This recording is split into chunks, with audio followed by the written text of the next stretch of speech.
All right, everybody, welcome back. Uh, I'm happy to have a guest on. This is Michael D'Antuono from Beacon, New York. Michael is a painter of some renown, I might say. I'm a big fan of his work.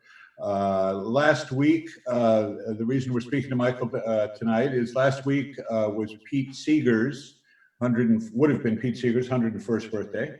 And our friend Sarah Lee Guthrie had a beautiful video we played of a birthday shout out to Pete of one of his great songs.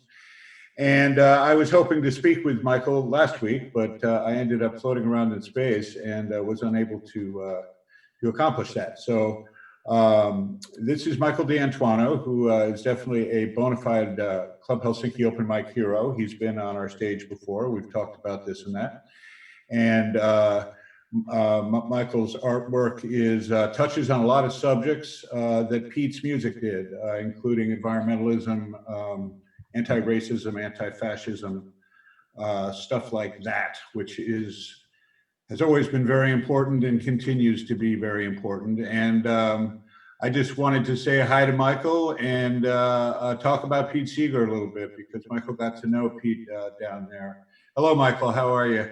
Hi, Cameron. Thanks for having me. Yeah. I love that painting. Behind Michael is the painting he did of Pete Seeger. So can you tell us the story behind that painting, Michael? Well, it's called The Beacon of Hope, which Pete was the Beacon of Hope.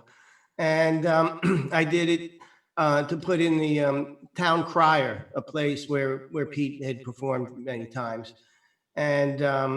And so I did his manager, his daughter, a few people were concerned that that he might not like having a big painting in the middle of town of him.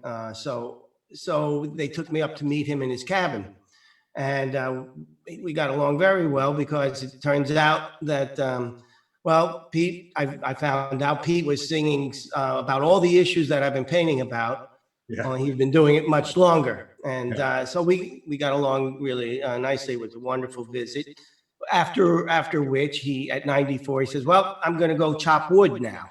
And I said, okay, well, I'm going to go take a nap. And that was the difference between us. But Pete was a wonderful guy. They say that you should never meet your heroes because they'll only disappoint. And in Pete's case, it was exactly the opposite. He was better than his image, and his image is quite good. Something hard to live up to, but he certainly did in every aspect. And I took this painting and made a poster out of it with Pete, and we made a couple of changes, and we were going to raise money for the Sloop Club and a couple places like that. And so when he died, I took the poster to every shop in town on Main Street in Beacon, and I asked them to hang it up in their windows. And everybody wanted to hang up the poster in the window. So every shop on Main Street had it. Right. But it took me all day because they all had to tell me their stories about Pete and how much they loved him.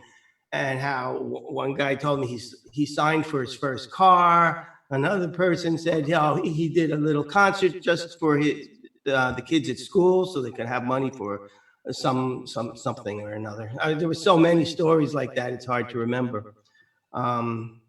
So that was the Pete Seeger that everybody in town loved, and all over the world.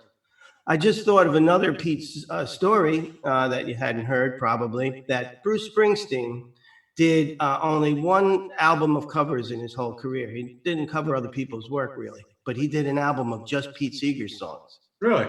Yeah. And what he did was he sent Pete a check with lots of zeros, right? And Pete took that check and he looked at it and he crossed out all the zeros, and just for $1, and he sent it back to Springsteen. And but then Springsteen, what he did was he put the zeros back, mailed it back to Pete, and said, just give it to your charities. Just figure out what charities you want. And Pete did that. And that was just another Pete story.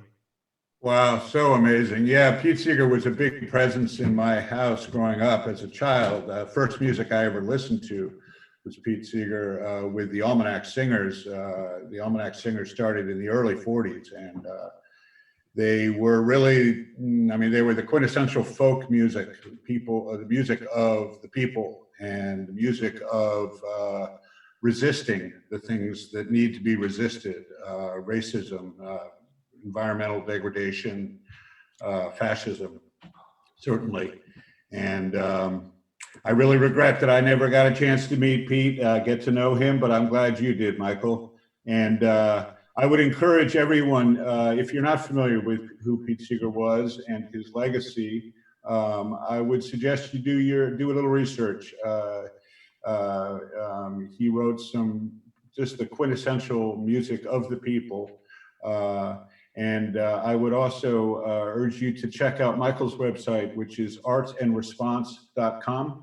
Features Michael's paintings on a number of subjects.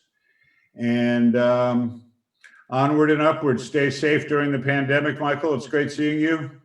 Good seeing you too. So hopefully we'll see each other in person one of these days soon. That would be great. Talk to you soon.